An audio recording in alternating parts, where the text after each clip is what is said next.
Hello, hello, hello, everybody. Can you hear me? Can you hear me? Can you hear me? I can hear you. Okay, to make sure I am heard. We'll make sure we have any technical difficulties. Welcome everybody to Hood Conservative number 106. How is everybody doing? And we already have our guest in the room. Hello, Miss Raven. How are you? Here Doing with me, great, Laverne. Benji. How are you? I'm good. I'm good. I'm good. All right, so I guess we can start now because today is a primary day. I mean, we'll talk about Royce White a little bit later because he's having his primary today in Minnesota. But we also know that you, Ms. Raven, are running for I forgot which seat number it is. Like but I'm sure y'all will fill me in. But just give us more. I'll have Laverne do the intro of you because Laverne's been doing a lot of promo for you lately. I know you guys are really good friends, so I'm just going to step back here and I'll let Laverne take over this part while I work some stuff out in the background. I'm always doing things. Okay. So, well, first of all, thank you everybody for joining us today right here on Benji's podcast and with the Hood Conservative Laverne Spicer here. We have Raven who is running for District 25 right here in Florida, and she can tell you more about her district. But Raven is a fighter. She's someone that's not afraid to take on anyone. It doesn't matter if it was Nancy Pelosi and the people that said the wrong thing about her child and also tried to get mad with her daughter for not voting for Trump. So we need someone like that that's in Congress that's going to stand up to the establishment and not just the kiss assers that can't even, pay to save, cannot even pass the Save America Act, and we need people that are willing to stand up and fight, and that understand what is taking place in this country and not afraid to fight for it. So with that, probably say, Raven, welcome to the show. Thanks, Vern. Good to see you. And tell them more about yourself. Okay, well, I appreciate it. Hey, everyone. My name is Raven Harrison. I'm the daughter of two Air Force lieutenant colonels who retired. Both my mom and my dad served in the military, both served in combat. My mom in Desert Shield and my father in Vietnam. And I'm the wife of a retired C-17 pilot who's now a commercial airline pilot, also served in the United States Air Force. And I am a mother of two. I'm a business owner.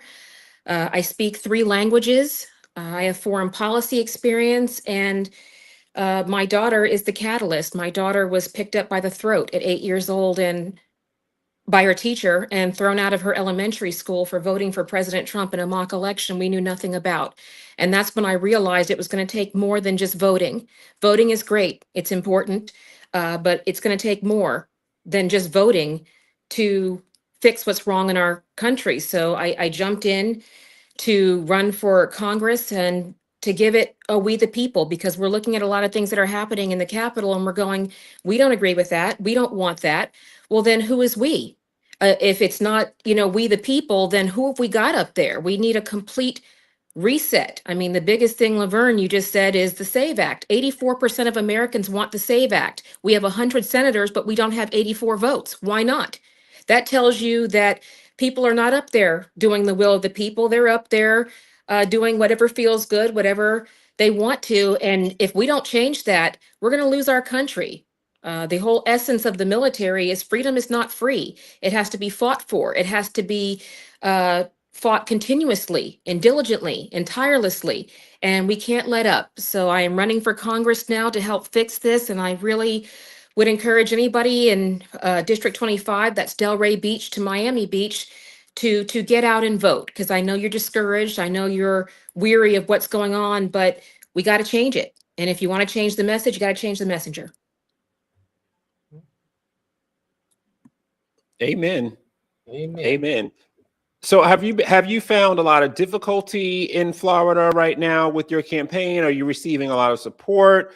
As far as other people that are running, because I know, like, Byron Donalds, other people like that, James Fishback, all those other people are running, and you all going to be ultimately in the same election, for whoever wins. But how are you receiving support for many people down in Florida? Or are you finding it kind of difficult? Like, where is your momentum right now? Well, we're doing it. We've got it on both ends. And I think that's an excellent question because we are, obviously the race with Byron Donalds gets the most attention, but it's important at the congressional level too. People don't realize a lot of what's happening, the energy monopolies, the affordability, a lot of those will happen right there in the House.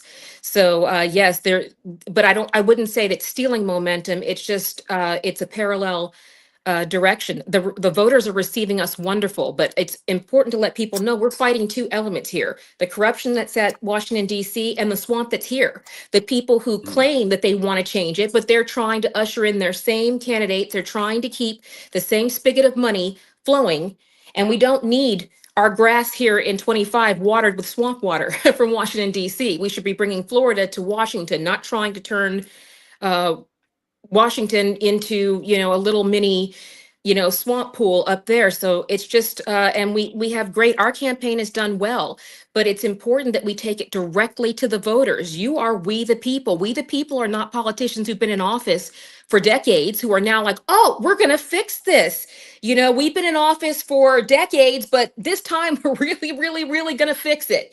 And they're not going to fix it. They are the problem. Okay. So you can't solve the problem and be the problem at the same time. Reagan said that. So that's what we're finding is the voters, when they find out about us, but we aren't the richest campaign. A lot of these establishments, they have tons of money. One person that I'm running against has a lot of money coming in from AI data centers.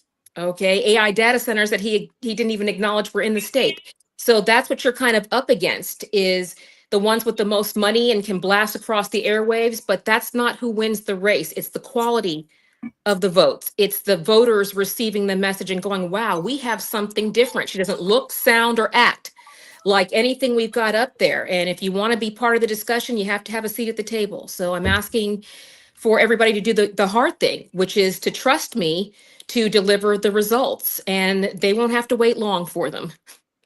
So here's a question. I have a question also about data centers. Because here's the thing. I hear a lot about them, and I hear that, everyone's saying that, reflexively they're bad. They're bad. They're taking up the water. They're taking up the energy or whatever. So, but we also, as many people as say that, those same people are face tuning, their pictures, and they're using AI to look up things that are constantly on Grok or on Claude or whatever. So it's kind of like, I see politically like data centers are like this, this thing where data centers are bad, but it's like at the end of the day, we're also, how many of us are guilty of using them, on a daily basis or a regular, basis. So I hadn't really formed an opinion on them per se as yet. Honestly, I haven't really thought about them in that much depth, but I mean, are they good? Are they bad? I mean, what's good and bad about them? And then to end, I guess that question, how do you feel about them? What is your position on the data centers?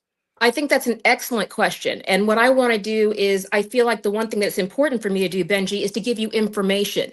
You can decide what's good or bad. You just need to have the facts about what it is. You'll never hear me say AI is bad. I have concerns about it, but it's here. It's part of what we have. It just has to be done responsibly. It's like anything else. When you get your driver's license, they just put you in the car and say, good luck. Or do you have to learn how to use it? Do you have to learn how to operate? You have to learn how to interact responsibly. And I feel like this is the same thing. So as far as it relates to data centers, we have regular data centers and what we would call hyper data centers. Those are the ones that I think most people are thinking about. And these are enormous facilities, thousands, tens of thousands of square foot, and they are a complete drain on resources. So I won't say that it's bad. I'm just saying we have to be responsible about how we do this. We already have 118 data centers in Florida. Most people didn't know that.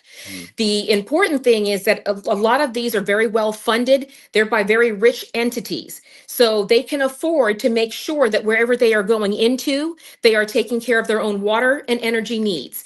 And then also, which is something most people don't talk about, but as it relates to me running for Congress, is what is that going to do to jobs and congestion?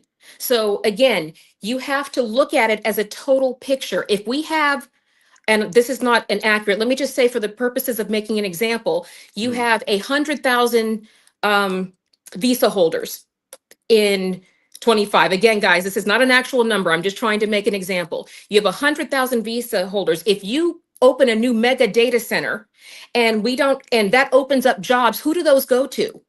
Do those go to Americans? Do they go to the benefit? Do they get the benefit of District 25 first? Or are we going to be in a lottery against a lot of other people? So there are other considerations about just using the technology. So from the congressional level, it's just making sure that these entities have as little impact on the communities that they go into. It's here, it's not going anywhere. But again, we have to make sure that we just don't open up, a nuke on our communities, and all of a sudden traffic is horrific, and all of a sudden there's no jobs, and all of a sudden we just have to make sure it is responsibly done. So that's my position on the data centers. And what I can do from the congressional level is making sure every time a data center goes in, they're supposed to have an impact fee. The impact fee is what they pay to manage things like the traffic and traffic lights and street signs and things that are going to happen, upon them coming into the district, if that makes sense. So we have to, but a lot of times developers have been given a blank check where we don't know what's happened with the impact fee. What was it used for? Was it put back into the company? We don't know. So again, it starts with making sure we have responsibility with how we're doing this. Okay, so Letitia, hello. She has just joined the room. How are you? One of our oldies but goodies is back. Welcome to the Hood Conservative Reboot. So I just want to ask you to Letitia and also Raven, can you guys, I know we're used to doing everything like vertical, but can you guys turn your cameras horizontal? Because everything, with like media, it'll repopulate, right? It'll just fill you in much better without the black bars. Okay. Women don't like the horizontal. We like it vertical. Right. I understand, but the internet, we don't like the black bars. I gotta have that as like a production note. We just don't. Great. Like we all gotta hold our breath. Thanks, Benji. Look, let me put my little we're gonna hold our breath till you get elected. We're gonna hold our breath till you get elected in. So also, you were mentioning about Benji. I want to say that also in Florida is early voting. So everybody needs to take the opportunity of going to the polls right now early. Yes. While the traffic is low and you can get in there and get out. So please make sure that you go out and vote and support the candidate of your choice. But it's also important to remember, stop voting for those that don't help you in the first place. If they've been in that seat for years and they have done absolutely nothing to help you, why would you keep electing them back again to do the same thing, which is absolutely nothing? Again, I can sit here and name them off all day. That's why we are in the predicament that we are in as a country right now. And for everybody that's complaining, I could truly tell you all that you have not seen anything yet. Wait till the Islamic invasion take place across the United States of these people that have entered into this country illegally in the first place. A lot of them are running for office, okay? In all of these small towns, we're seeing it take place in Somalia, right there in Minneapolis, little Somalia. Look at who they are elected. Once they get in, Dearborn, Michigan. Dearborn, Tampa, Michigan. Florida. Okay, same thing. We're seeing it take place. These are small towns, not even to mention New York with Miami. Okay, so we're seeing. But I'd like to mention, Laverne, that's an excellent point. I want to tell people is there's a lot of reasons that you would say you don't want to vote. Some people say it doesn't matter, Raven. My vote doesn't count. And I want to tell you, if you have never been given that tri-folded flag and had them playing taps that represent somebody who died, to give you that, it is an excruciating experience that I've been through twice. And I'm telling you, you wouldn't want to trade places with that somebody thought that your freedom was worth giving their own life for. So I know that it's tedious. I know that it feels like, but your vote is the most powerful thing. It's the biggest agent of change. And you have to use your voice because, again, not wanting to use your voice and not having one are totally different things. So if your candidate doesn't look like you, sound like you, hasn't been through what you've been through, as my dad always say, if someone hasn't walked in your shoes, don't let them tell you how to tie your laces. No one can tell you what it's like to be us. Nobody. But We have a chance now to change it. But I need your help to do it. So our alternative is to get out there and vote and be part of the change, or to waste our time and sit here and shake our fist at the TV and nothing changes. Yeah. So I'm encouraging people, you can go anywhere, school, library, during early voting, get out and vote. Don't wait, go do it. Go make your voice heard. Yeah, because Yeah. if someone gets in that seat, in that chair, and they're not helping you, and you did not vote, guess what? You don't have the right to complain about one damn thing. You do not have the Exactly. right to complain, and that's the problem right now. Everybody want to complain about something, but how many people are actually lifting a finger or getting off of their ass to even make a change? Even if I you am. okay, and likewise, Raven is. even if you don't do anything else but educate yourself as to what is taking place, and stop inboxing people with some bullshit.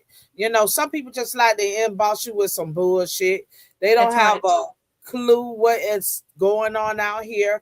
But when they look up and they have to surrender their rights, surrender their Yep. guns, surrender their property, surrender your fucking kids and everything Yep. else, then only then, when that day comes, you will truly understand what is taking place in this country. And so on that note, Laverne, as well, is to let people know, how do you know? Because, what can you believe?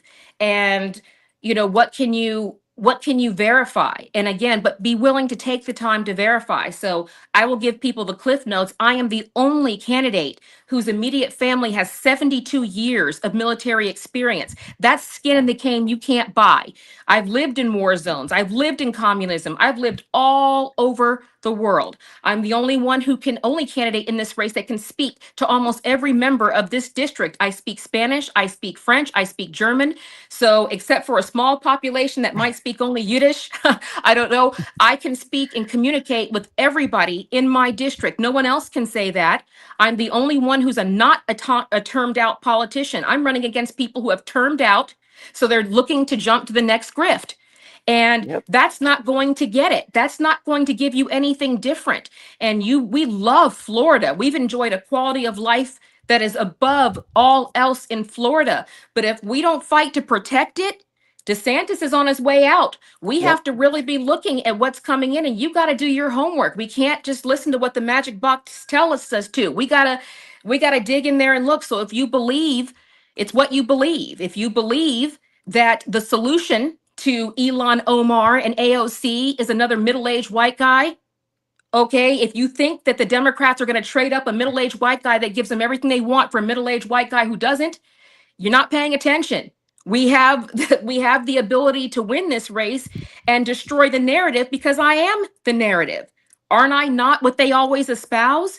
So I check all the boxes, and that's going to present a real problem, but that's what we need, is a disruptor. We need to get in there and tear down what's not working and rebuild it.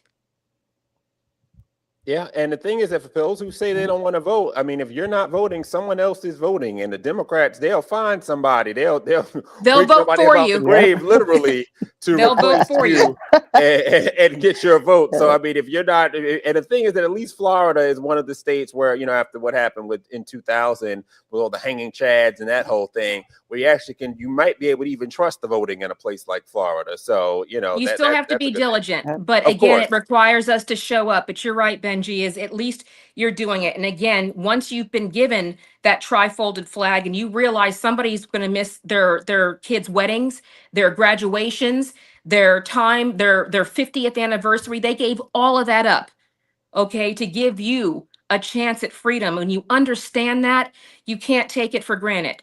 That's what I like people to know, because I have been given, and it'll rip your heart out. And that's why you go and vote, even when it doesn't seem like it doesn't matter. But the biggest thing overall is communism. If you understand what communism is, it's not a thing, it's an ideology. And it starts with, we're too big, we're too powerful, you can't beat us, your vote doesn't matter. And that's how you see polls that showed Hillary up by 96%. And then they couldn't throw her ass across the finish line. And you see how Kamala had all these fakes. That's what the narrative is. And that I tell people, but again, this is our movement. I am we the people. need to know that I'm not a DEI hire. What's the difference? Because I actually have qualifications. I have a degree. I've run businesses. I've created jobs. I speak languages. I have foreign policy experience. So that's to me, the Democrat kryptonite. And it doesn't matter to me whether you are a Republican or a Democrat. This is about freedom. And where can we agree? You know, most of us want the same thing. We just disagree with how to get there. Absolutely. So, Raven, are you going to stick around here with us to go over some of the news of the day? I'm going to have to sign off? back in. I have a doctor's appointment, but I wasn't going to miss this for anything. And I will try to hop back in after I have to do a quick scan and hop back out. But I wanted to give you guys just thank you for doing this. Thank you for getting people involved. Thank you for caring of what's happening in the community. And I just wanted to tell you how much it means to me. And anybody who's looking, it's Raven Harrison for Congress. And Laverne and Benji know how to find me. If you need anything, we are out there at the polls. We're sporadically going to each poll so we can meet people, greet as many as we have, and that will continue. You will see me all the time. When is the election? It is 1 week from today, August 18th. So you will have early voting this week, guys. So go to the schools, the library. And you can do it. Stop letting them tell you that people of color can't get IDs and all this other garbage narrative. Just go vote. And when you do it, send those stickers of I voted in to either my campaign or Laverne, and let us show it off. Let us celebrate you. But I can tell you it's going to be a massive party in the Miami area when we pull this off. What is your website and like your Instagram, X, that people can find you, follow you? Yeah. And also donate to her campaign. Right. Thank you. Yeah. And like I said, wars are expensive. And so it's Raven Harrison for Congress. Raven Harrison, FORcongress.com is the website. You can find me on X, Raven Harrison for Congress, Florida 25, or Raven the Conservative Warrior. That is the monkey ear I got when they assaulted my daughter. And for those who are wondering, I do get that a lot. Patience, our daughter is 16 now, and she's a firebrand. So we don't raise victims in this house, but now we've used that. She's using her voice to help other students. Laverne knows her, that's Auntie Vern. So she, but she's driving now, so you've all been warned. She's 16, she's on the roads.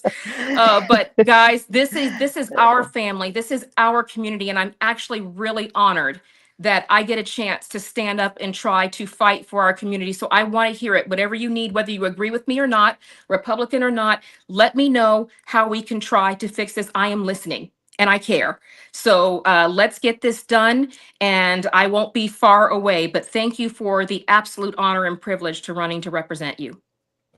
Thank you so much, Raven. We're glad to have you. If you can pop back on, same link to pop back in. I'll put you up if I see you. Thanks so much. All righty. So we have, like I said, we have Letitia back. It's been a long, long time. How are you? I am good. Still here in California. Oh God. And yes. Yeah. One good thing is Newsom is on his way out. He's turned out. He's gone. He will be out soon. So that's one positive thing that a lot of us here are looking forward to. How is it looking for Steve Hilton? Just like on some real shit. How is it looking? We all love Steve. We think he's great, but can he really win? Is it real, or are we playing ourselves right now? Letitia. She's frozen. She done froze. All right. Ahead. Okay, Letitia, I'm gonna kick you out and have you come right back in, because that usually helps. That I'm gonna kick you out. Okay, so I'm gonna kick you out and then just click the link and come back in. So let me just kick you out. Okay, she'll be back. How you doing, Miss Ver? With your little pink on, with your magenta? How you feeling, Miss Ver? And the hair just is flowing. Who you trying to look sexy for? Who you trying to look sexy for? Just like the Keith, nobody, baby. Just like the Keith Sweat song. Nobody, baby, who can love you like me. Nobody. But you do look very cute today, so I want to point that out. Today we had our distribution as normal, and it's very excruciating hot out that door. So, we make it look easy. We make it do what it do. And I also like to thank the guys from the sleepwear place that came last week and gave out book bags to the homeless Oh, people good. that need it. I think they gave out about 200 book bags, so that was really great. And I think they are. I'm not for sure. I can't remember the name of the company, but anyway, I think they kind of like throughout the United States. They have like several locations, so Okay. they're Well, if doing you great find it, we work. definitely want to shout them out because that's some good work. We Yes, like to see that. yes, And I know it's hot up here, so I know it's hot as hell in Miami because it's yes, hot here Lord. in Especially Philadelphia. I can't even imagine like what it would be like sleeping out there on the streets and on those Hmm. bus benches and things because it's totally too hot. Yeah, because I know a lot of times the homeless in Miami are down there real heavy downtown, like underneath the overpasses and stuff like that. I do remember that from being down there. So while we wait for Letitia, let's get into our first story here. She'll be back on in a sec, I'm sure. Okay. So I know you guys have probably seen this video going all around. This is the video of the Massachusetts legislature and the governor Mara Healey here signing a sweeping abortion bill Monday Oh my God. that removes the state's gestational age limit, giving healthcare providers greater discretion to perform abortions later in pregnancy. The law replaces the state's previous general restriction on abortions after 24 weeks with limited exceptions and is set to take effect in 90 days. Massachusetts becomes the 10th state to remove gestational age limits on abortion, according to the reports. Let's take a look at the video. Everybody all happy and clapping for abortion. Crazy.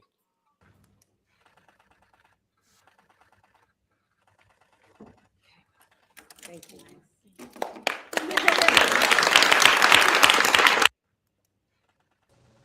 Absolutely nuts here. So I saw you had commented on this, Laverne, on your ex. So we'll start with you. What say you on the celebration of abortion here?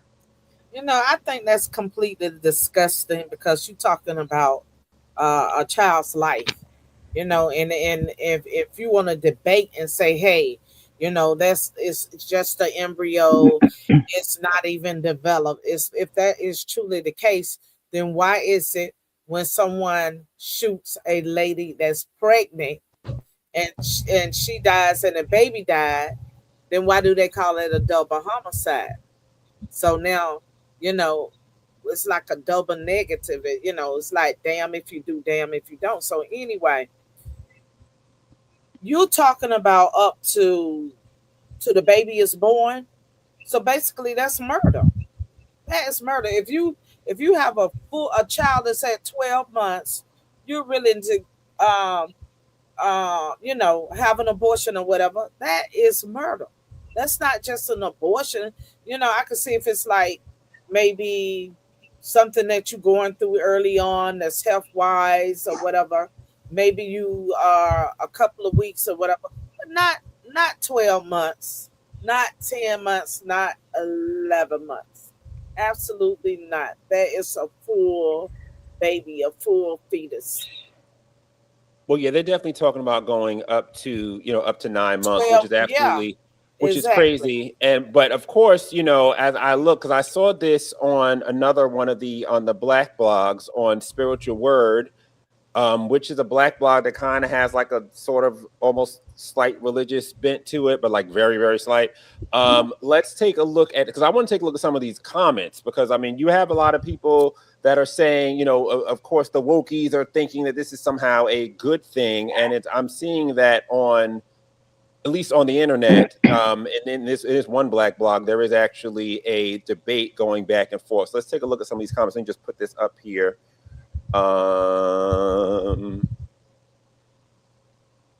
Yeah, if we're looking at the comments, we have that girl Sharice. That's Sharice. That's a friend to the show. Sharice, Black conservative. Sharice, I think Sharice. Sharice is up in like Tallahassee, Orlando area. She's actually one of the she just got. I know she works for Byron Donalds, and she just got a position doing like something underneath him. So she has 3 question marks there. Sharice Lane. And then there's other comments here that's saying like up to birth, conditions that can be life-threatening up to the mother. Another comment, there's no medical reason you would need an abortion up to birth. At that point, you can just deliver the baby or be induced. Someone else says hell is hot. Someone else here says I'm all for pro-choice, but up to birth is kind of wild. Just give the baby away at that point.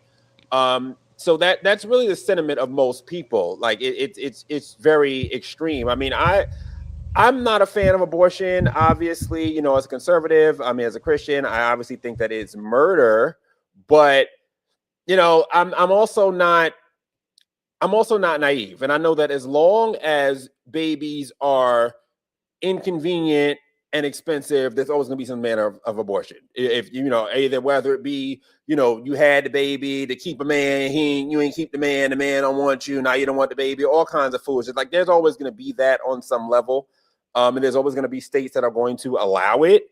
But I think that this is definitely just way, way, way too far. And I think that for a lot of us who are anti-abortion, I think rather than us trying to go for just trying to outlaw abortion, because if we outlaw, it doesn't mean people aren't going to do it. You know, I had a family member of mine way, way, way back in the day. This is like, you know, 70, 80 years ago, who went and got like one of those old school, you know, hanger abortions. And she was, for that reason, she was no longer able to have kids. That's the type of thing they did back in the day. There was so much shame. You couldn't tell your mom and all that. And they always try to go back to that as a thing.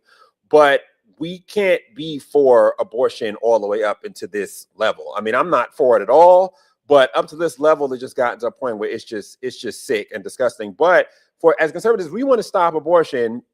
Rather than trying to go the way of outlawing, but we can't outlaw people into living a Christian lifestyle. We can't legislate people into living right and living for God or whatever. But what we can do, and I remember my mother, my deceased mother, who was a pastor, always said that, you know, we always talk about, you know, no abortion, and we don't want kids to have we don't want these girls to have abortions, whatever. We ain't offered a diaper, a pamper, nothing to help these girls along. It's just like, okay, well, don't have an abortion, and then what? Because most of the time people are having abortions for financial reasons. So I think that we in the church, we ought to really start, you know, contributing to that, you know, that preborn, which I don't know if you guys ever watched, like, you know, Candace Owens or watch Tucker Carlson, they get ads to that preborn where they actually are paying to have mothers get ultrasounds so they can see the baby, understand they have a baby, because the statistics say that when a mother has an ultrasound, like they're, you know, less than half of the time likely to go through with the abortion, and just other things that happen with that whole preborn and other, you know, these emergency pregnancy centers and things like that are helping these girls out with resources and things of that nature. We definitely need to be contributing to these things and pushing these things if we want to stop abortion, because we see what's on the other side. Because I mean, just because abortion is illegal doesn't mean you have to do it. You know what I mean? And a lot of times the reason why these mothers, these young girls are doing it is because they don't feel like they have the financial support to be able to move forward, you know, with having these children. So if we really want to stop it for real in its tracks, there's that. Also, even looking at, you know, a lot of these jobs that we have, these jobs going away overseas, our young men no longer have jobs and no longer have money. So if you have a young man who had to go pregnant at 18, you know, this isn't the back in the day where a guy can come out of, you know, high school, get a job at the factory or at the mill or whatever, and, you know, be able to have a decent life and be able to build with somebody. This is not the life that we live, you know, anymore, unfortunately. So as unfortunate as these laws are, we do live in, you know, a democracy. So in a place like Massachusetts, which is like, you know, obviously super, super, super heavy blue, they would think this is a good thing. But I think that the best thing we can do as conservatives to stop it, rather than just try to stop the law, we need to stop the abortion at its roots. And the roots of a lot of it is financial. Right. And also, that's one thing about my organization, Curly's House. That's what we're here for, to help fill in the gap as well. You know, we help them with Pampers, milk, baby food, different things like that, to let the mother know that, you know, some type of support is there. Because once again, you know, when you're already struggling and then you're trying to decide if you want to have this child or not, it could be very hard on that parent or that individual, realizing that, you know, no resources are there, because sometimes they do not know where the resources are, and that is most of the problem. And also here in Miami, we also have Heartbeat of Miami, which is a program. I think that program was started like probably about 20, 30 years ago also. and they help people that women that are struggling, trying to decide if they're going to have the baby or not. I think they provide resources for them also. And if you are here in Miami, you can always call 211, which is a hotline that is geared towards that type of support, dealing with kids and whatever it is you need. It's always somebody there to help you. And if you're in other states throughout the United States, just dial whatever number for information and go online for informational purposes and find out what number is already set up to help you with resources, because a lot of times the resources are already out here, but they just do not know where to go to find them. So locating them can be very important. And as I was talking about before with the sleeping bags, the name of the company is Sleep Warm Miami, and Jose Perez is the founder. So shout out to them for what they're doing, for helping the homeless people that are in the streets. And also you have mothers that are homeless staying in the streets because they do not want to go into these programs because they cannot deal with the structure that's already set up there. So they prefer to be homeless in these parks, sleeping in the cars with these kids. So people need to know where these resources are so that they can know they're not alone. There is organizations out here to help you, as well as individual people that just, don't mind lending a helping hand to see people to help somebody up along the way. So and here in Pennsylvania, you can actually leave a baby at any hospital here in Pennsylvania, no questions asked. And I'd much rather see somebody do that than to have to go through, having an abortion or whatever. But you can do that here in Pennsylvania, no questions asked. You can leave the baby at, whatever hospital. So since we're now talking about women's issues, let's talk about the newest woman. The newest, we have a new woman here. Yes, there are new women here. A newly decided woman in that of ROYCE White, who is a Minnesota Minnesota Senate candidate for the Republican side. His primary is actually today, and I mean, this whole thing has been just incredible. I mean, chef's kiss, advertising and promotion for his campaign. So let's take a look at these videos of ROYCE White here, who is a former NBA player. And of course, we're talking about this issue now of the WNBA and them allowing transgenders in the league. And we have two former NBA players, ROYCE White and also Enes Kanter Freedom, who are both conservatives. And they have decided to basically what's the word they use? To identify as women in order to go into the league. And for ROYCE White, we're talking about him because obviously it's political and that he is running for the Republican nomination for the Senate for Minnesota. So let's take a look at his video here, talking about his transition to a newly formed woman.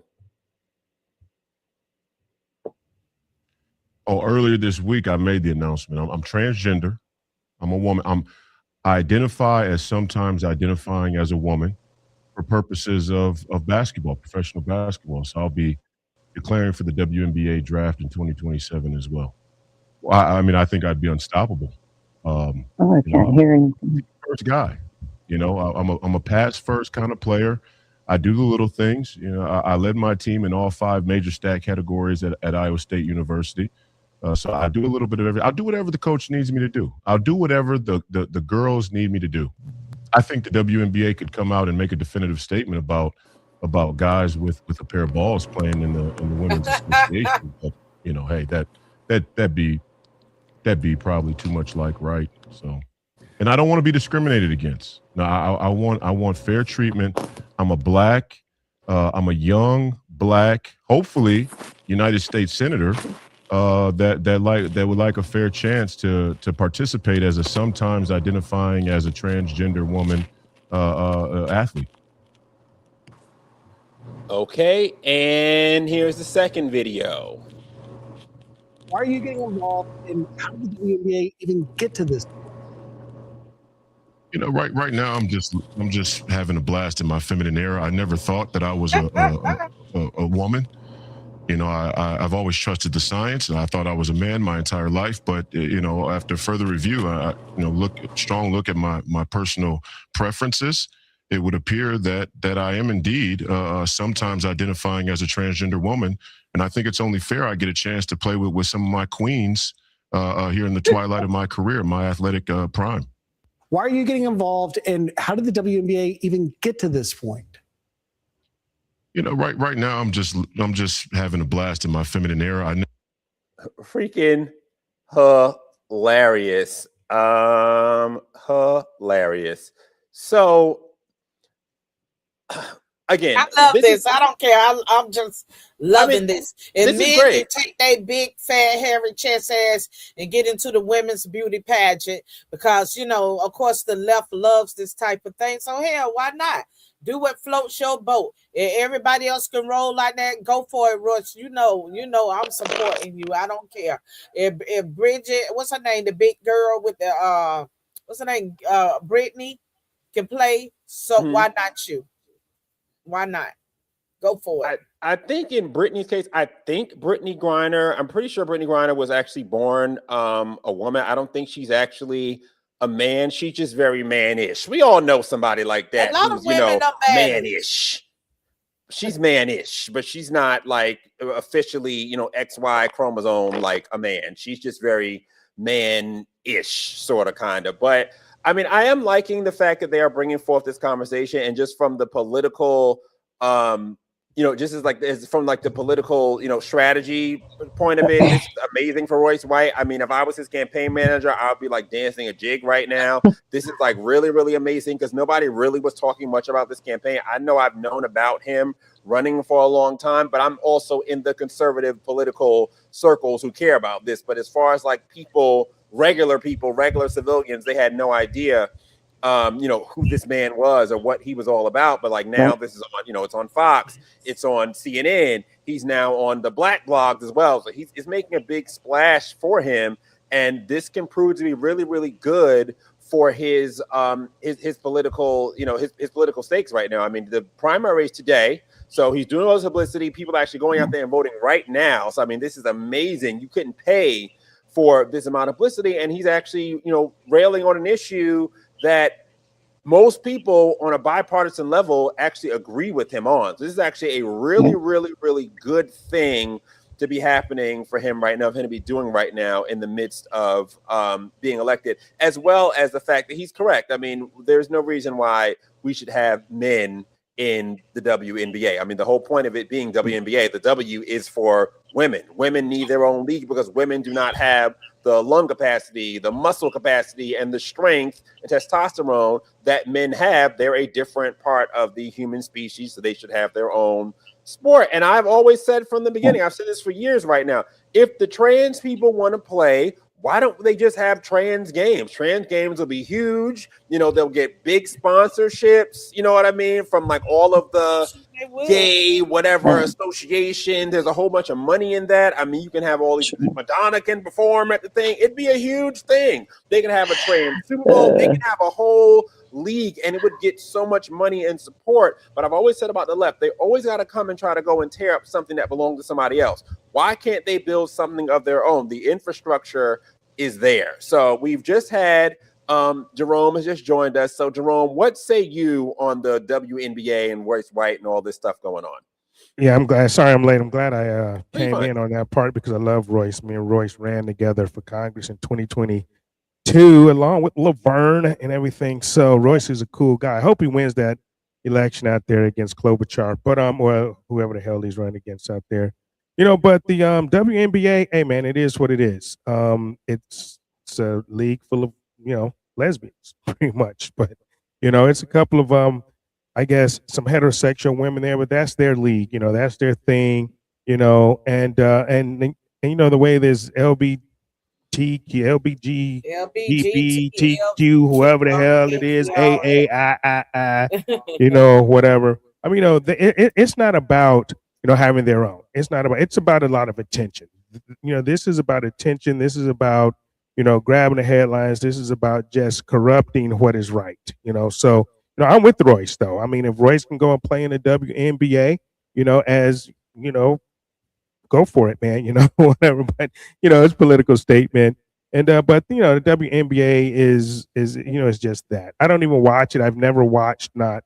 No, I'm gonna take that back. I did watch the first game last year when Caitlin Clark came into the league, but I haven't really watched the WNBA enough to, and I guess try to enjoy it or whatever. But so it's just one of those things that I don't watch, like minor league baseball. I don't watch minor league baseball. So the WNBA is just a league of their own. Let's put it like that. Right, like the movie in the 90s. And speaking of movies in the 90s, I mean, Juwanna Man was a movie about a man who I forgot for the reason, but he ended up going on the, playing for the girls. There was another movie too. Remember that movie with Jack A. and Rodney Dangerfield, Ladybugs, where it was the boy who played for the girls team, whatever. These were like, and that was a great movie. These were like comedies. These were things comedies. That we laughed at. It was just so ridiculous as I thought, back in both these movies were in the 90s. This is only 30 years ago. You know what I mean? To now look at it in 2026, if this is like our reality now, like we really have these, and they're seriously playing in these female leagues. And one big part of even those movies was they showed, and it was funny to show how much stronger and better the guy was who was pretending to be a girl in the girls' team. Like that was the whole crux and point of the movie. And we knew back then, even in the movie, without all these different tests and the science and whatever, that it was ridiculous to have a boy play on the girls' team. Like I feel like collectively as Americans, we used to know this. So what the hell happened? When did the switch just go off? And now we're just like gender confused and crazy, like when did that happen? Was it Obama? Did Obama do this to us? Like, how did this happen? When it became political, when the, I put it like this too, when the Communist Party got bigger, and got stronger here in the United States, because this is just a Communist Party play. The communists been working on the black people, in this country, for decades, for years. It goes back to the black church, and when Trotsky came over from Russia, when he was banned from Russia.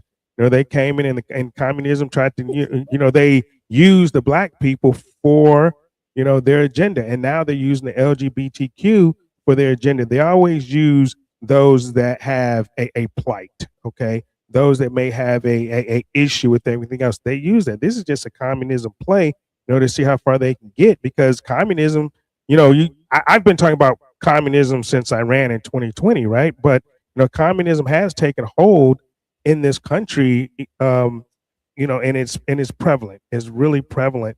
People just have to look for it and look at it. I ran, and say, hey, we need to bring back the WHO Act, right? I ran on that. People thought I was crazy, but here we are.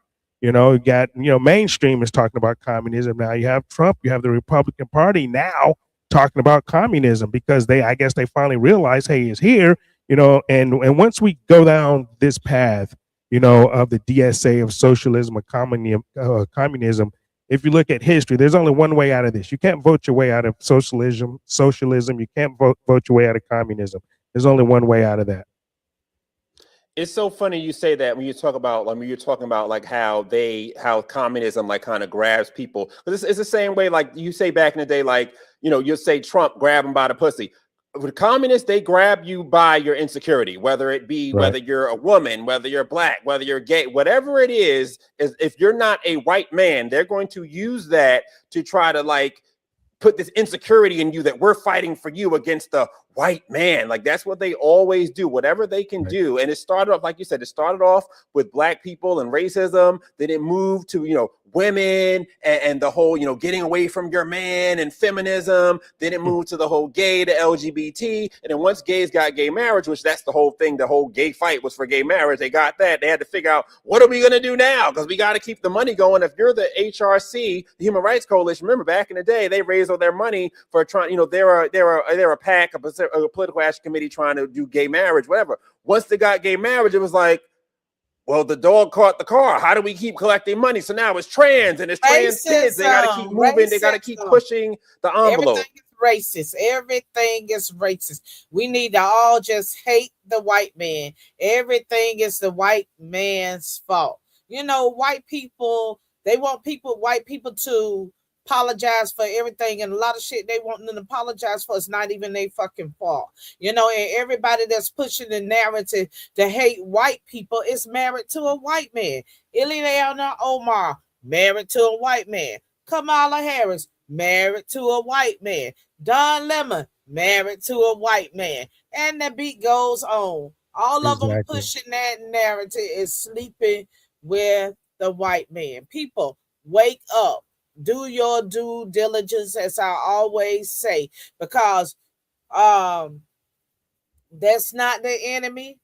They're using that to divide us. Okay, so once they keep us fighting each other, then guess what they're gonna do? They're gonna move forward with the plan they have to kill, steal, and destroy in this country, which they are implementing once again in every small town throughout the United States.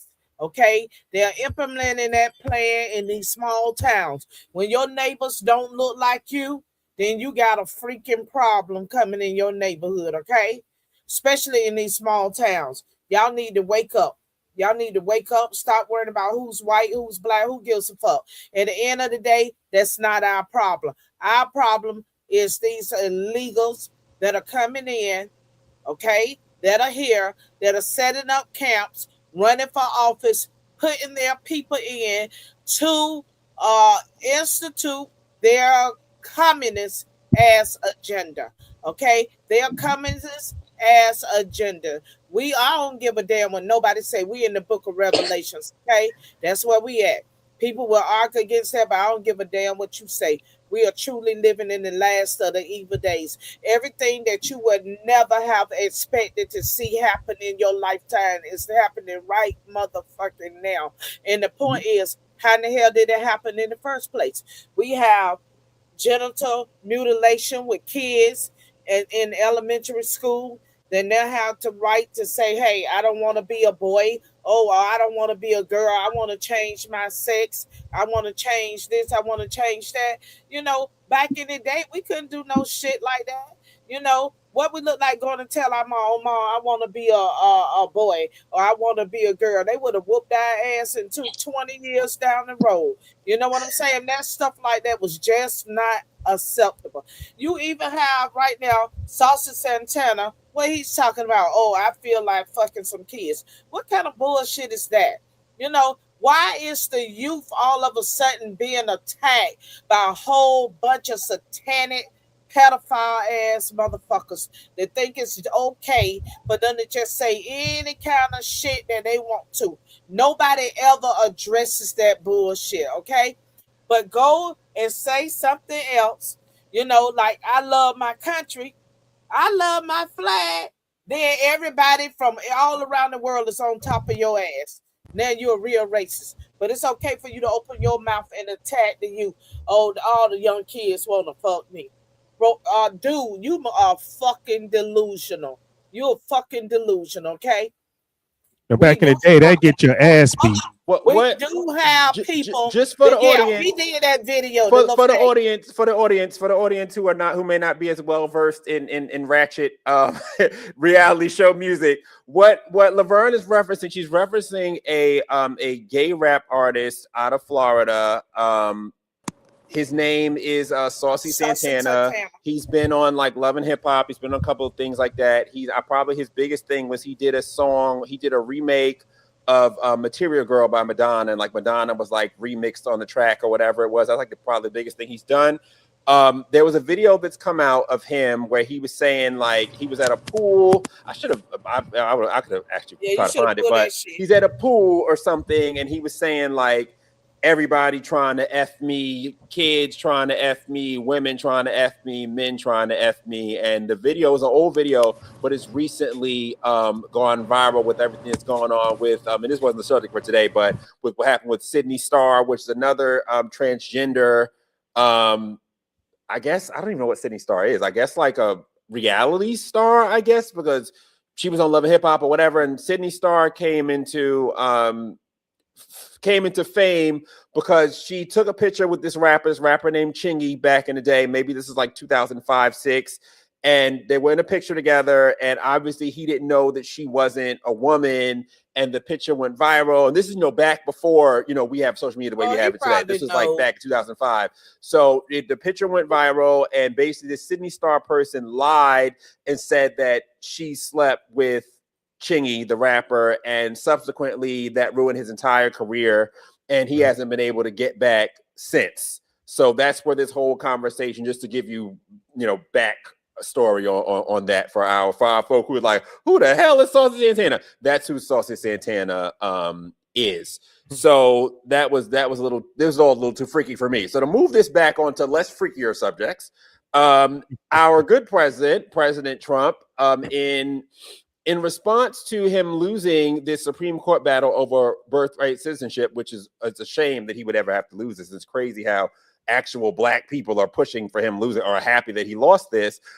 He actually signed an executive order narrowing down immigration and trying to stop birth tourism, because with the 14th Amendment, which was written for Black people, for descendants of slaves, basically it was the amendment said that it basically naturalized black children of Black slaves and made us all, legal citizens. And they've taken a loophole. The left has taken a loophole in that, because I believe in the amendment, it's like, people that are born on U.S. soil. So they've taken this loophole in the amendment that was made for Black people, and have now tried to apply it for every Tom, Dick, Harry, and Consuela coming over the border. So let's hear a little bit more about this executive order. And I actually want to target the comments, because the comments are really where this thing starts to go left. This is reported by Young Black and Wealthy, who's a friend to the show.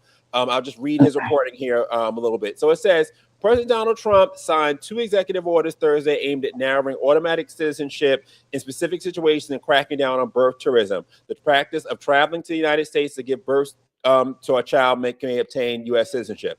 The move comes just weeks after the U.S. Supreme Court struck down Trump's border executive order that sought to end birthright citizenship, ruling that it violated the Constitution. The White House says the new orders focus on narrower legal categories and strengthening visa enforcement related to birth tourism. Civil rights organizations and immigration advocates argue that the actions still conflict with the 14th Amendment and are expected to challenge them in federal court. The legal fight over birthright citizenship is far from over, and the courts will decide whether these latest executive orders can stand. So the stupidity starts in the comments, where someone says here, I guess his son and wife are out of here. Another comment, so we retroactive to include his family.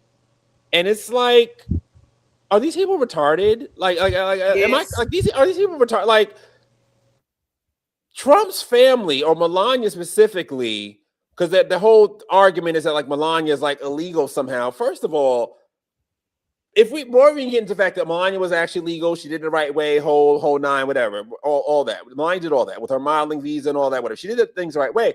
But also, she's married to a U.S. citizen. So none of this counts. Like, this is like the left is like, the TDS is just so strong with these people. They're not even thinking about what they're saying.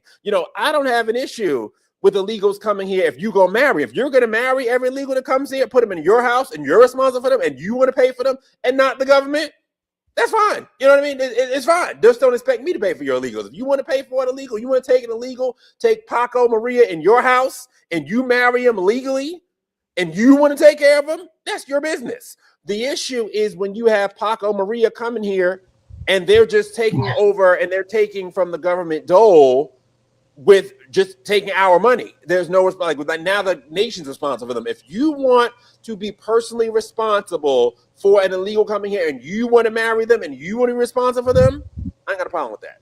So the whole argument they're making against Melania, and I've seen this argument made over and over and over again, anytime they talk about anything with Trump and, illegals, it's like, it's stupid. It makes absolutely no sense whatsoever. Letitia, what say you? Well, we got you here. Are you here? You're not frozen, Mama? You good? I'm here. I'm here. One of the pictures is frozen, and one of them, my mouth is moving. But you can hear me, right? So, what say you on Trump and this, and him still trying to fight for Black people's amendment? Because unfortunately, the Black people in Congress ain't gonna fight for it. So, thankfully, Trump will. Oh yeah. Well, before I address that, let's go back to the other question you asked me before I was kicked off about have a good chance here. I believe he's polling 5% over the other clown that was just exposed for human trafficking over 600,000 migrant children. Well, are you talking about so you're talking about Steve Hilton over Mayorkas, right? Is it Mayorkas is running? It's not Okay, what Mayorkas, is happened it? here? It's not. Who's the guy that's the guy that's running from the Biden administration? It's not Mayorkas, is it? I thought it was him or the other guy or Becerra. I think it's Becerra. Keeps Are you talking about which? Which one was running the Democrat? I believe it's Becerra. What, that was running the DHS? Yeah, Under Biden? Yeah, that's Mayorkas. he's running as a Democrat. I believe it's Becerra, right? Yeah. Let me look. I believe so, because Mayorkas isn't running for anything. Okay, so it's Becerra. He's in hiding. Okay, I don't know why Letitia going in and out. I don't understand. But when you come back, Mama, we here. Are you back? Hello. Oh yeah, there she is. Are you back? Sort of, kind of. I think she is. We see you. Okay. Hey, well, while she's doing it, man, let me play this. Go ahead. Can I share my screen real quick?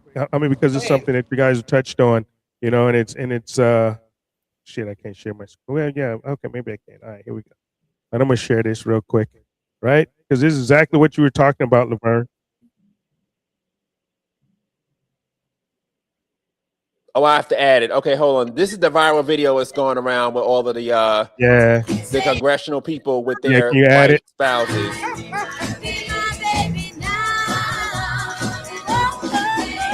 Let me turn the music off because it may be whatchamacallit. It may be copyright. Unfortunately, we got to deal with that now. But yeah, we know they're all white men, all of them, every single one of them. All of them, all the wokies are with white men. The weirdest thing. And I had said on my pod a few weeks ago. Yeah, you know, it's every one of them motherfuckers, man. Yeah, you know, I mean, all of them are like that. Hold on, we got. Okay. So yeah, especially in the case of Don Lemon, you know, if you're married to a white husband, but you talk about white people all day on TV. I mean, when he comes home, what does he say to his husband? You know what I mean? Like, oh, babe, I didn't mean none of that stuff I said on TV. I just say that stuff to get the blacks in a tizzy. I didn't mean any of that stuff, babe. You know I love you. You know, like what? Exactly. What can you say when your whole brand is about like dissing white people? Racism. So Letitia, you back? White people that. Can you hear me? Yes, I can hear you. So we were asking you about California. So yes, you were saying. So it's Becerra that's running against Hilton, right? Yes. So on my side, it looks like I'm frozen, but as long as you can hear me, okay. Now I can hear you and see you fine. Yeah. Okay. Yes, it is him that is running against Hilton, and from what I hear, Hilton has a 5% lead over him. I've seen him about 4 times at different events. The line was just too long to interview him personally, but I do know a lot of people that we did the recall together, and they do have good things to say about Steve Hilton. That's all I really know. I do see that he's doing a few things on Skid Row as far as talking about, you know, how to get these people housed off drugs, more police on the street, so people are safe. So it looks like we have a good candidate here. I also do know that before Charlie Kirk died, he was backing Steve Hilton. So, I mean, he's. So that's good to know. Okay, well, thank you, Letitia, for that. And Lord, she'll be back. Well, she made it. We got through. She'll be back. What do you have to say about this executive order, Jerome, that he's trying to do? And why are they making this so hard for him? I just don't understand why this is so hard for him. To like, why? I mean, I know why the left are pushing this so hard, but why is it that black folks specifically don't get why this is a good thing for us, and why the 14th Amendment is for us, and why we shouldn't allow it to be prostituted for illegals? Like, why don't black folks get this? We were the same people where, you know, remember, like, you know, when it comes to like hairstyles and cooking, the white girl, she has on braids and she had this, and that's black. And we can gatekeep hairstyles and braids and things of that nature, songs and music, but we can't gatekeep our 14th Amendment that was made for us. Like, I don't get it. Well, because the ones that's against it, motherfuckers never read it. They don't understand it. They don't understand that the 13th, the 14th, and the 15th Amendment used to be called the Black Rights. All of those 3 amendments were written for slaves. 13th Amendment that freed the slaves. 14th Amendment gave us citizenship. 15th Amendment gave us the right to vote. So once you, I guess, actually read the shit and understand it, you're fine. But most of the problem with black people, what do they say? If you want black people not to know anything, put it in a fucking book. You know, we don't read, they don't comprehend, so they just take what the Democrat Party tell them, or what, you know, AOC tells them with the white, you know, the white man, or Kamala Harris with the white husband. And see, they just take word, you know, these motherfuckers word for it, you know, that is bad. Okay, it's bad because Donald Trump says it. It's bad because the Republican, you know, party says it. But motherfucker, this is for us. These are our rights, and they end up changing the shit to civil rights to include everybody. See, that was the switch, and that was the play on it. You know, when they say, okay, well, you know what, let's take this shit away. You know, let's, you know, remove it from the black perspective, and let's just give it to everybody. That's that same shit they try to do with people of color and try to group us all together. You know, all together with people of color. Now that's bullshit. We're our own separate demographic. These amendments were written for black people, descendant of slaves, like you said, to make us inclusive and to make us citizens here in the fucking United States. Not for somebody to just come across the border and want to, you know, drop their load, you know, on this side of the fence just so, you know, we could be citizens. See, but the Democrat Party, see, they use that shit the same way that they, you know, try to use the 3/5 Amendment, right? You know, the 3/5 Amendment was really because the 3/5 compromise. Because the 3/5 compromise, because the Democrat Party, the Southern Democrats, wanted to count all the fucking slaves down, and there was more slaves than fucking citizens in the, you know, in the South. They wanted to count them as a whole person. So, and if that would have effectively happened, we would probably still be in slavery to fucking day, right? Because that's what would have happened, because the Southern Democrats would have had more representation in Congress, and they would have never voted slavery out. We never would have got the 13th Amendment. We never would have got the 14th and 15th Amendment. But fortunately, the radical Republicans like Thaddeus Stevens, they said, no, we're not going to do that. You know, you can count them as 3/5. And that way, the actual Republican Party or the conservatives kept the majority in the Southern, you know, in the Congress, away from the Southern Democrats. So that way, okay, we end up getting the 13th Amendment. And I was, and you know, people say about, you know, Abraham Lincoln, that was, you know, against Abraham Lincoln as well, because he really didn't give a fuck. He wanted to say, you know, I just want to be president, you know, but the 3/5 compromise gave us the ability, and the conservatives' ability, to pass the 13th Amendment and not count all those slaves as laid the groundwork. And it's so funny because we look, and like the Bible says, Ecclesiastes, nothing's new under the sun. We see history repeating itself because they're doing the same thing with the illegals. They want the illegals to count. Right. They want to use that as Congress, right? Their numbers, the representation. and it's the same Democrats. Right. The party switched. Bullshit. The same damn Democrats from the 1800s are now doing this, you know, 200 years later. They're still on the same bullshit. We have one comment here from Jay. Yeah. Birth tourism is absolutely insane. No serious country would allow it or give people benefits doing it.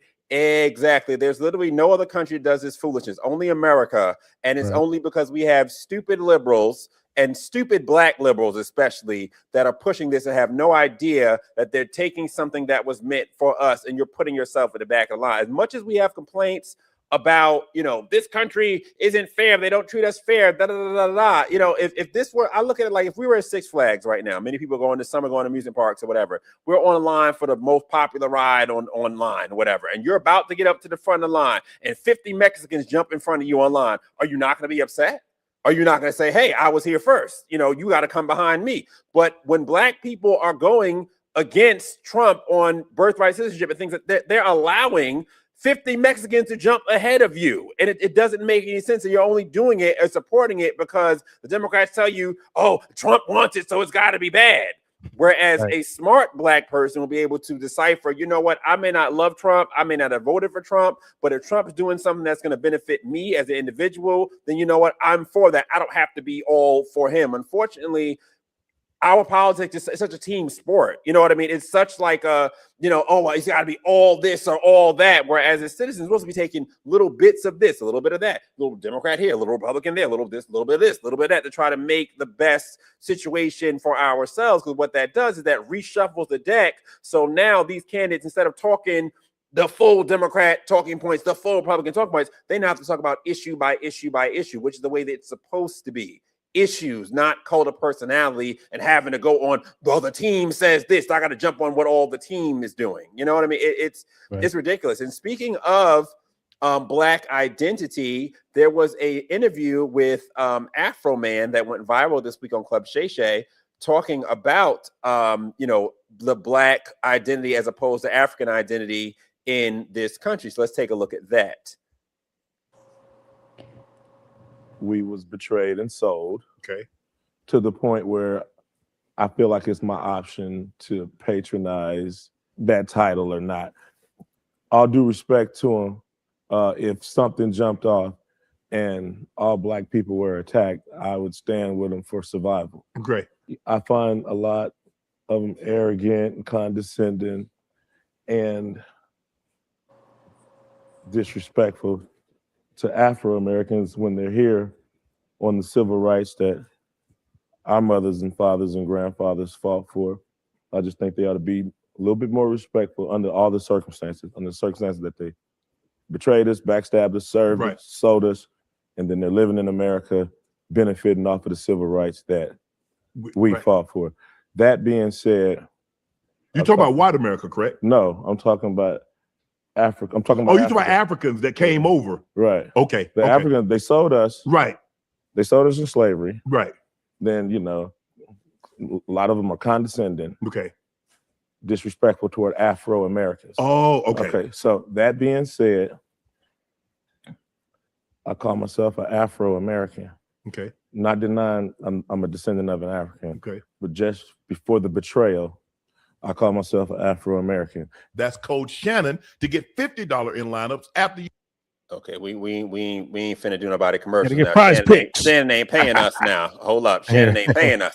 But so what AFROMAN was saying here was he was talking about this whole big conversation about delineation between Black Americans, which are called FBA, Foundation of Black American, or ADOS, American Descendant of Slaves, as opposed to African immigrants, because that's been like a whole big fight or whatever that's been started on the internet, and a lot of Black Americans are upset because they're saying that Black immigrants are they are not treating us with respect, or a lot of things that they enjoy coming here in the United States are due to the fights that we, Black Americans have fought through, civil rights, Jim Crow, yada, yada, yada, yada. And basically they're saying that African immigrants are coming here today with kind of a chip on their shoulder, well, I don't understand why you Blacks don't have together. I got this, I got that, and y'all ain't got whatever. And there's an enmity there that's been created. There was also a post this morning too on Tasha K. Tasha K was they're arguing with her because she said that she felt like the FBA, the FBA movement, which started by Tariq Nasheed, was very racist and prejudiced, because a lot of times the Tariq Nasheedians tend to fight back a lot against African people. Her husband, Tasha K, this is the big blogger here with the 1 million followers or whatever, if you don't know who she is, but she's married to an African man from Mali. And, she's been going through issues with that. And she's been saying that she doesn't support the FBA movement because of that. So what say you, Laverne, on Africans versus Black people and what AFROMAN in his American flag suit is saying here on Club Shay Shay? You have I thought you was getting ready to show another clip or something. No. That was it. I was coming to you. Yeah, that was it.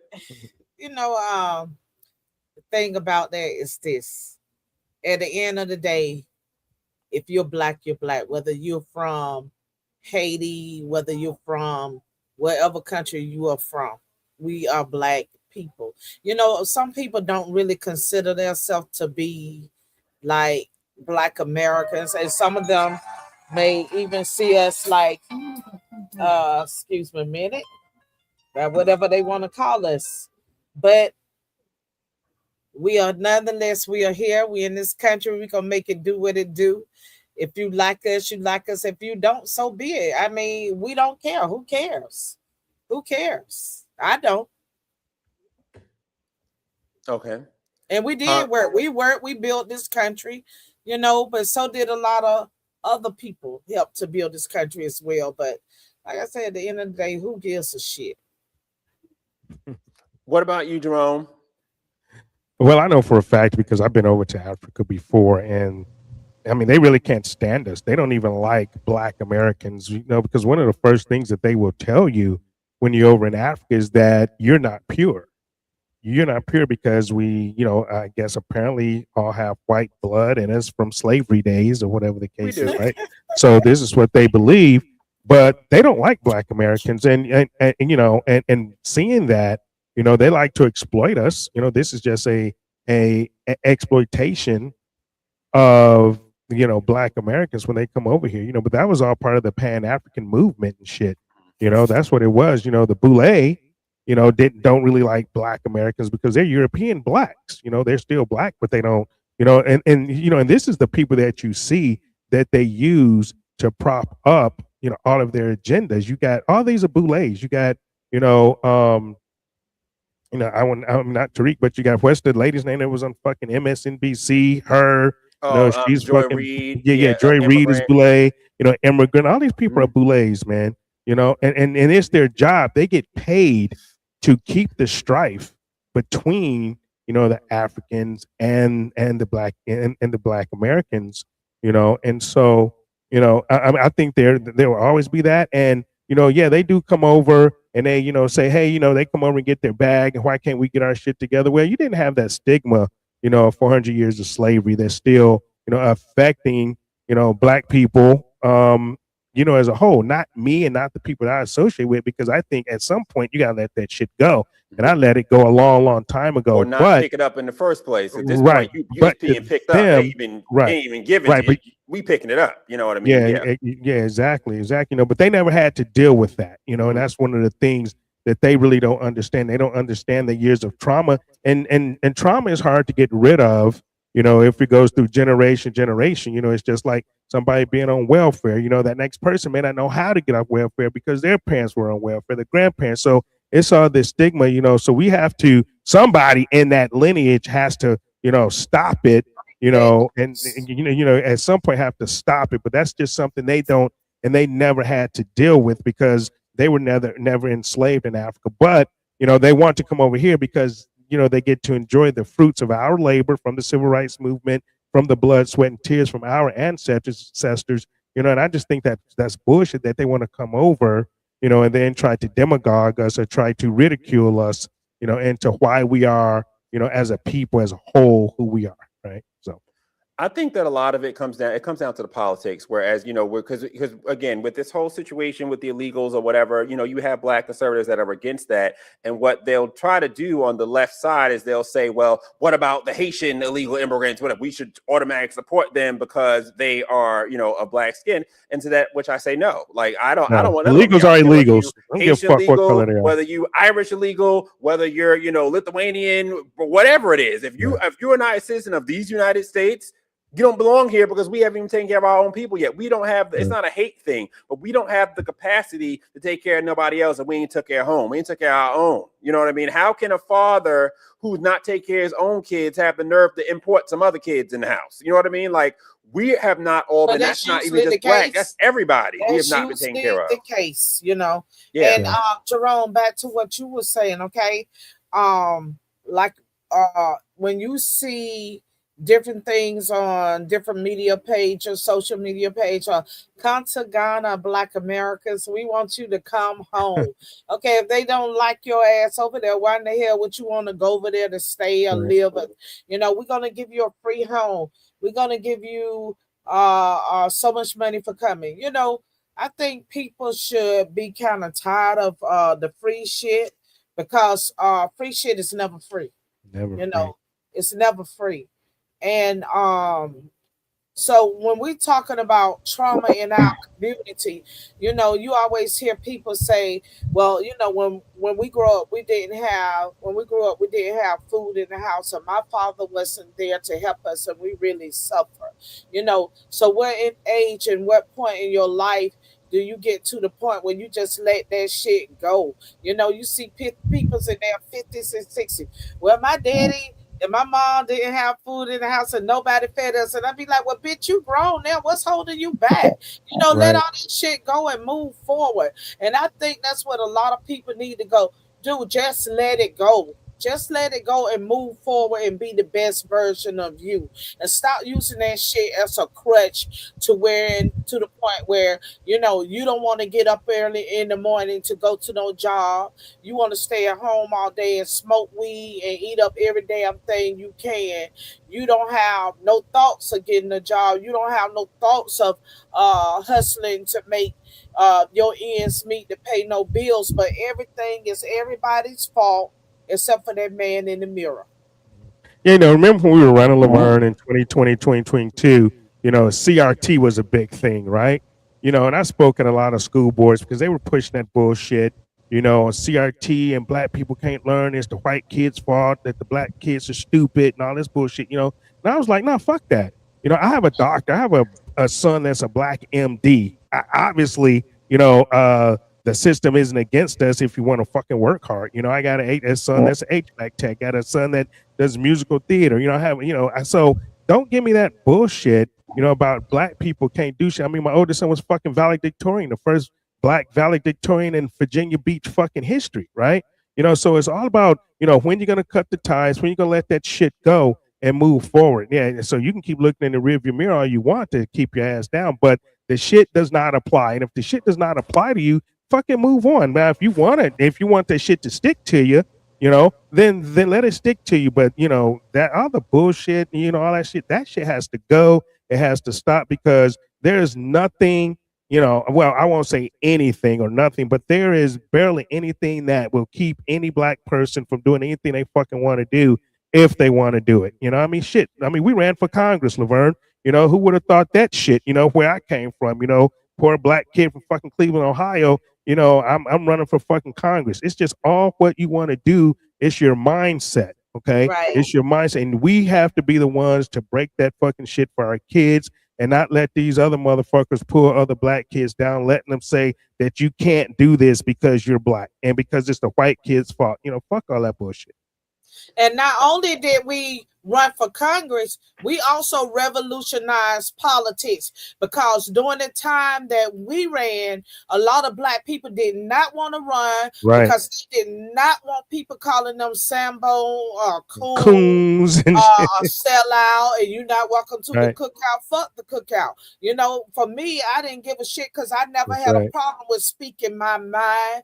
The second thing I never had a problem with was fighting for the underdogs. And the way I looked at this country was like underdog, because we have been taught to believe shit that's not even real. We've been taught to create all kind of roadblocks in our fucking mind that does not exist, but the world tells us that this is it. Same thing with the racism. People at the top don't give a fuck what color you are, because their color is green. They could care less. You know. And so we did that. Even though people say, hey, why would you run for Congress? Aren't you afraid of them? They're not doing shit for our community, so why not run and fight for your damn self? In 2020, things were so different, and I'm proud of every black person that ran on that conservative ticket to dispel all the myths and the bullshit, because I received more support from white conservatives. They backed me. They invited me to come out to speak. You know, most of them never had no negative shit to say, and if they did, I didn't give a fuck anyway. You know, that wasn't gonna deter me from speaking my mind. But you know, we have to applaud ourselves in the fact that we was bold enough to do that shit when other bitches that wanted to do it was sitting back being a nervous motherfuckers, biting their fucking nails, but yet they want a bad mouth for you. You know, before we ran for Congress, especially these black conservatives, people always felt the need to be politically correct. They felt like they just had to say the right thing to pacify people, to kiss everybody ass. I've never been an ass kisser, not even as a fucking child. So I knew at my age that was not going to be the case with my campaign. If I was going to run for Congress, I had to be able to speak my mind and say what the fuck I felt and how I wanted to express myself, whether they gave it or not. Whether they liked it or not. Like a lot of people, oh my God, you shouldn't be using profanity you know, running for Congress. But them same motherfuckers is the same ones that sit back scared as fuck, you know, afraid of what somebody's gonna feel about them if they say a certain thing, or how they say it, or how they gonna offend somebody, whether it's a family member, a sister, or brother. Me, I don't give a fuck about none of that. If I gotta fight, because at the end of the day, I want to know within my heart and my soul that I did the right thing, and I didn't let fear stop me from doing what I wanted to do. I didn't worry about where the funds was going to come from. I didn't worry about what people had to say. I ran because I felt like I've been feeding my community for 30 fucking years. Now let me go to another level of fighting for these people that's out here. And that's the same approach that all of us had. The majority of us that took the initiative to run for Congress for 2020, that set the platform for these other people that are running right now that look like us, that was afraid of what people had to say. Now we see so many people that look like us on every platform. They're coming out, they're speaking their mind, they're not being afraid of what people have to say. I mean, every time I look at my inbox, there's somebody calling me a coon. But the only thing that lets me know is, hey, I'm on the right track, because a motherfucker that calls somebody a coon is really an ignorant son of a bitch. That lets me know that you're not doing your due diligence to research for any type of information at all. So until you get your shit together, you come in my inbox, trust and believe, I'm going to continue to cuss y'all silly motherfuckers out. You know, you mentioned that. I'm sorry. Yeah, you know, she mentioned that the way we revolutionized, and I believe it was like 22 of us. That, I mean, that class of black conservative candidates was fucking massive, from California all the way to fucking New Jersey, Arizona, down to Florida. I mean, it New was Jersey all, with Kim you know, right here in Florida with Carlos Spalding, and the beat goes on. We can name it. Darius Mayfield. We had, man, we look what Trump did. He did the fucking platinum plan, sent out that invite for all of us to come. All of us was on the road, didn't even know where the fuck we was going, because we didn't even like get the information about the hotel or the event till like 1 or 2 o'clock in the morning. I was on the road on my way to Atlanta. But all of us, we met each other. I think that's where I met you at, in Atlanta. But he set the stage, and at least he gave all of us the invite, the platform to come there and do that. Now, what other president would have done that for their people, people that was running for Congress, or even on any level of legislative, you know, branch, or state rep, or senator, or whatever, you know? But Trump did that. Yeah, you know, you look at that. You know, you talk about the money, you know, and you know, your donors, right? I mean, you know, that I raised $680,000 or something like that, and 95% of that was from white people. That's a shame, and that's a shame, because we could have changed all of this shit that's going on right now in Congress for the betterment of our people. And for the betterment of this country as well, because if we was bold enough to run, we would have been bold enough to be in that seat, not be kissing ass, not be bald, and to stand up and fight for this damn country and take this country back to where it needs to be at, and not with the little weak ass people that's up there that's scared to pass a fucking bill because they worried about who is gonna like have whatever to say against them or about them. You know, it would take people that look like you and me to stop the shit that what they doing on the floor when they holding up their whole shit, to stop people like Jasmine Crockett. Only we could have done that. You know, only people like us could have put her little simple ass in her fucking place. You know, they can't do it because they do that shit. Guess what? They get called racist. You're racist. And they don't want to be labeled a racist. But I don't give a fuck about you calling me a racist, because at the end of the day, I'm going to fight for whatever in the hell I believe in. Well, so that the makes people, me a racist so be it. Well, or the people of Texas have put Jasmine Crockett and Al Green both in their places, and that's right at the unemployment line, about to get a job at McDonald's. So, speaking of race relations, there's a video that's gone viral over this week. It's a very heartwarming video that you would think would, you know, get everyone in their fields and bring people together. But, you know, the wokies wouldn't have that. So let's take a look at this video right quick. Hold on a moment here. Let me just restart it. Excuse me. Ooh. Sorry. Bless you. Thank you. Let me see. First impression of what? What was your first impression of me, babe? First impression of what? Of me. Of you? Yes, ma'am. Well, I wasn't happy. I really wasn't happy. But you want the truth? I You want the truth? Yes, ma'am. Okay. Yes, ma'am. Give me the truth. I really wasn't happy that she was dating a man of another color. I want her to stay. I'm being honest with you now, so you want to get mad at me, you just have to get mad at me. But before I finish, and then you can chew me out if you want to. But I really wasn't happy with her dating a man of another color. You weren't the first guy that she dated of another color. There was another guy. And I wasn't happy with him at all. I mean, I just detested him. He treated her terribly. And then when y'all got married, I still wasn't happy that she married into the black family.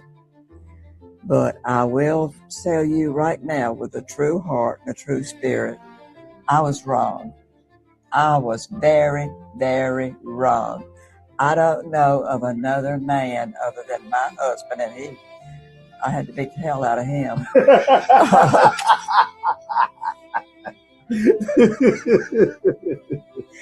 But I don't know of another person that I admire as much as I admire you, and love as much as I love you. You take care of my families. Thank you, Granny. You take care of my family so beautifully and do so much for me and my son. But I just want to say thank you from the bottom of my heart. I love you like a son. Love you too, Granny. And there's nothing I won't do for you. Love you too, Granny. You're a wonderful, wonderful person. Thank you. I wish white, black, and all were as good as you are. Oh, thank you. What was your first impression of me? Now you see that there. I'm not crying. You're crying. I mean, it's just beautiful, right? You think this is just beautiful. Then we go to the comments. Now this video's got 100, millions of views, got 1 million likes. You see, I liked it, whatever, and it's a beautiful moment. You're like, oh my God, this is so beautiful. Pass the tissues. Then we go to the comments. So let's take a look at what these some of these comments are saying. Okay, so we have Tina Campbell, which is one half of the gospel group Mary Mary. We love Tina Campbell. Tina Campbell is the one who came out for Donald Trump all those years ago, and everybody was saying all stuff about it, and she didn't care. Love Tina Campbell. She's one of my favorites. One of my favorites. But if we go down first, here we have another one. Here we go with the hate. What about the rest of us? She cool with the whole race now, or what? This isn't the endearing moment y'all think it is.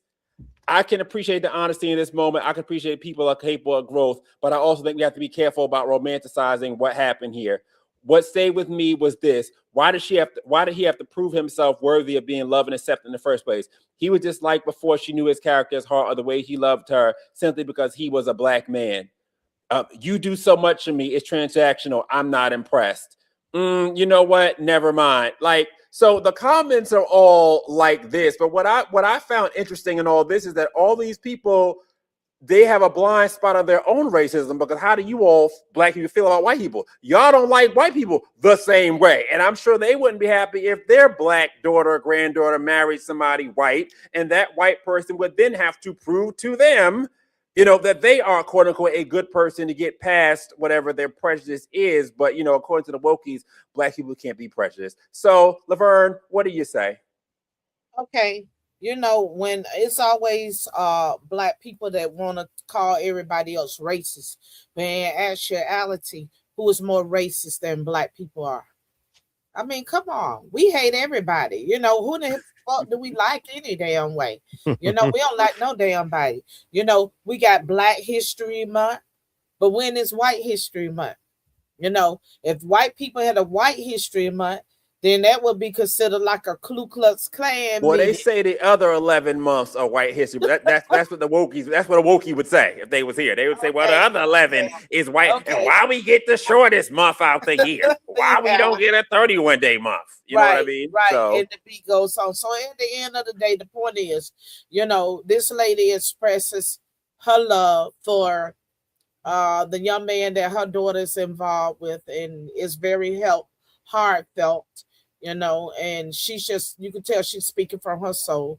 So it doesn't matter what color you are. I mean, the only thing that really matters is that, you know, if you truly love that person, what difference does it make?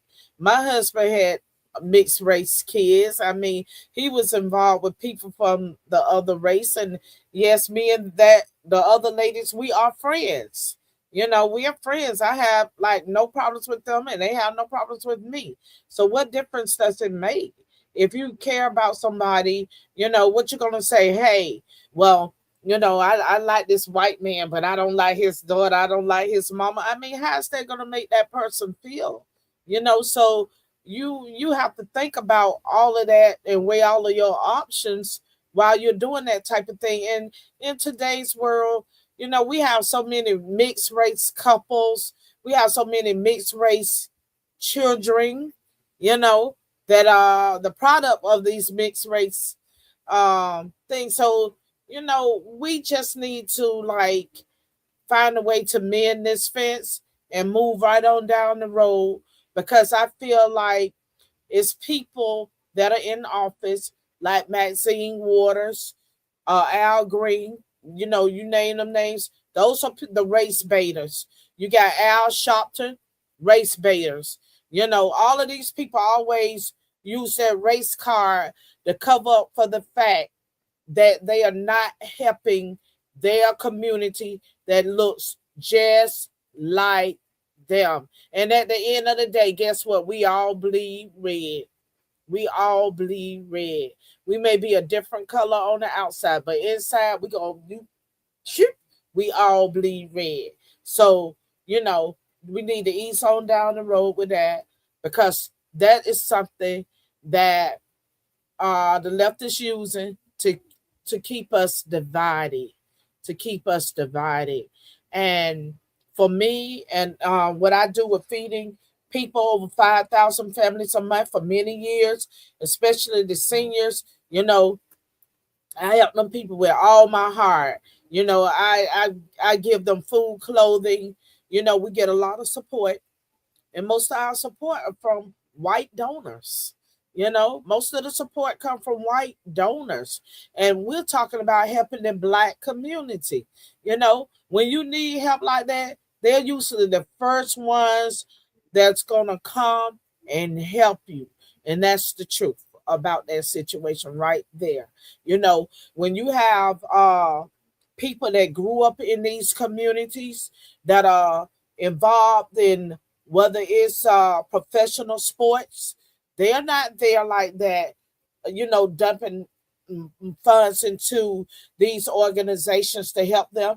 And a lot of them was born and raised in the fucking ghettos. You know, they was born and raised in the fucking projects, in the ghettos. And they were, a lot of them been through hell. But they're not running back to just help their communities like that. They're not doing it. So it takes other people to get involved. And when other people get involved to help you, a lot of times those people do not look the same way that you look. So what difference does it make? As long as they have a heart, a compassion, and they want to help people, I don't give a shit what color they are when they come to help us help these people. Because it takes everybody to keep doors open. So what do you say, Jerome, to this lovely, heartfelt video that was supposed to be lovely and heartfelt and pulling the heartstrings, till the fucking wokies came and ruined it like they ruin everything? That's what they do best, fuck it up. And some people would say never underestimate their ability to fuck things up. Every time. Hey, I thought it was a great video, man. I love videos like that. You know, but in the words of my late father, you know, he told me long time ago as a young man, a teenager, he said a black She can't person use a comb or bring her home. That's not he what said. No,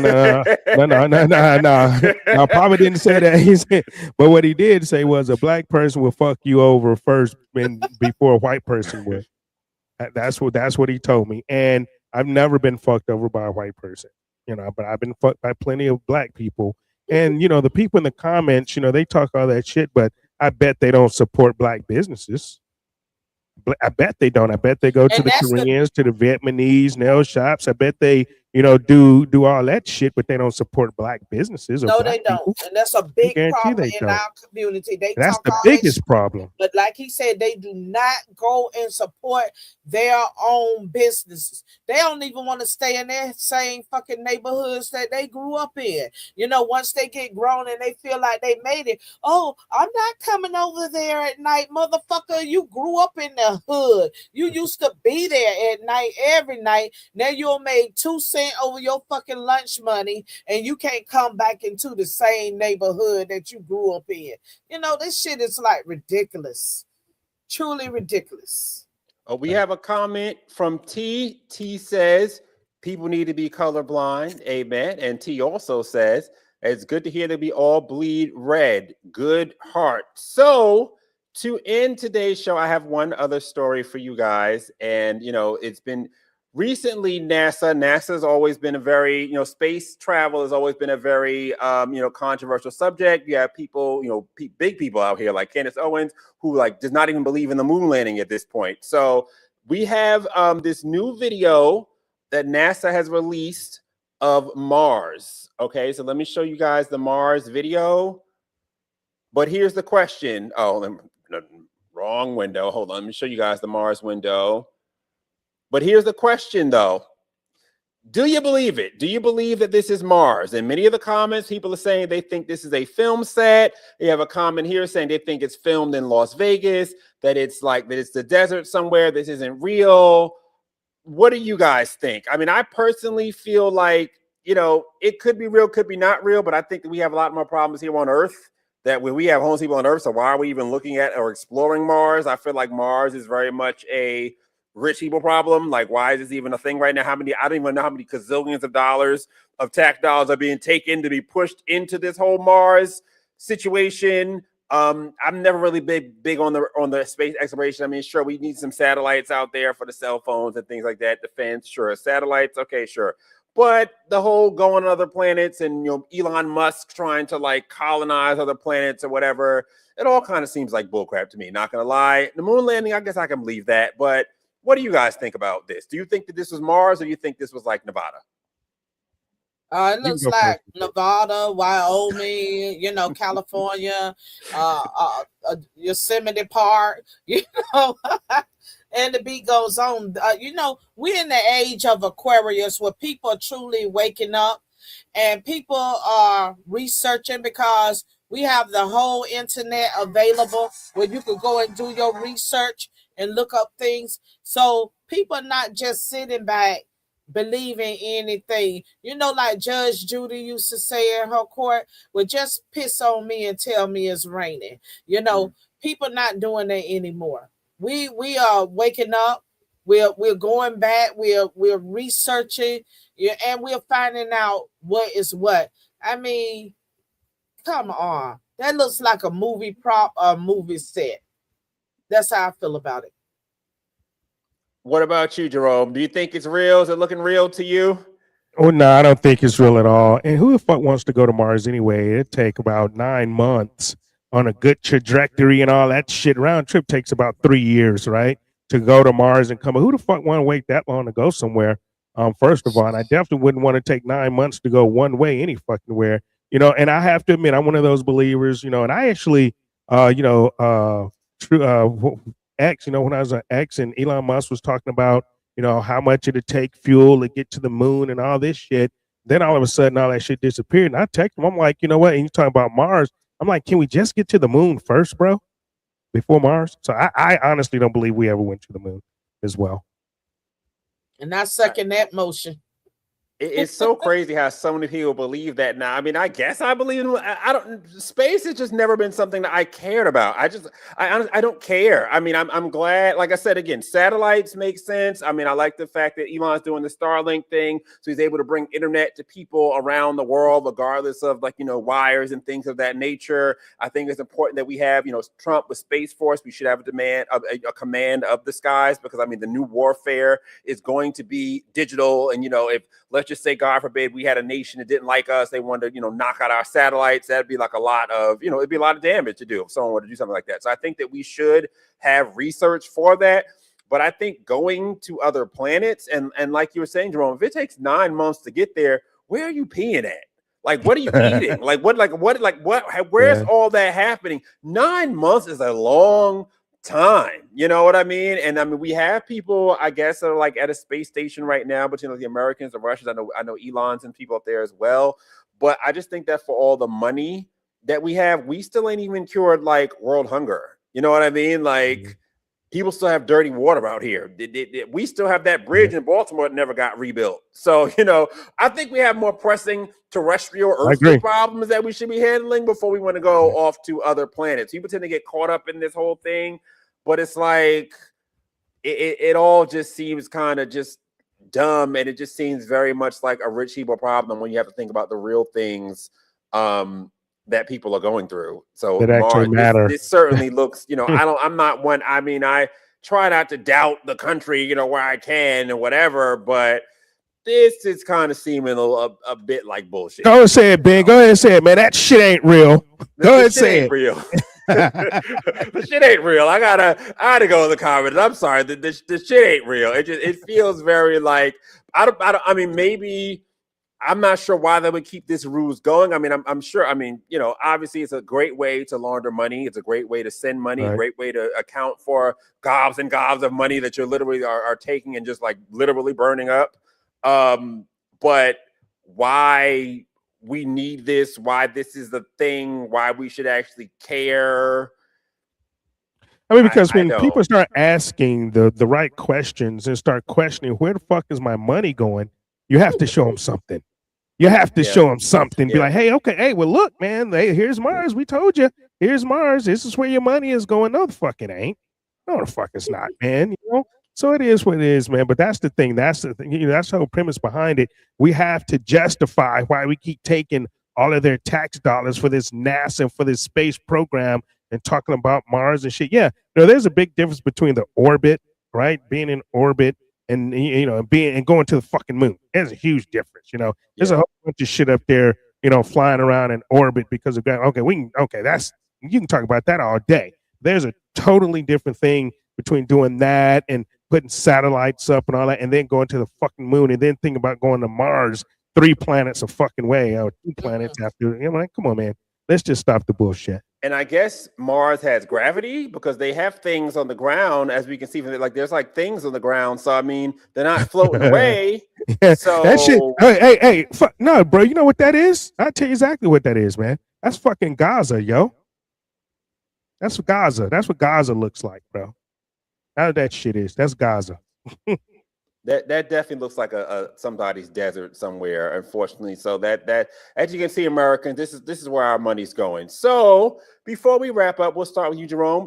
Where can everybody find you? What you got going on? Are you running for Congress again? What can people do to keep up with you? No, I'm not running right now, but every Sunday night, 8 p.m. Eastern Standard Time, you can check me out on Rumble and on YouTube. X, they kicked me off and shit, Facebook, all that bullshit, but Getter.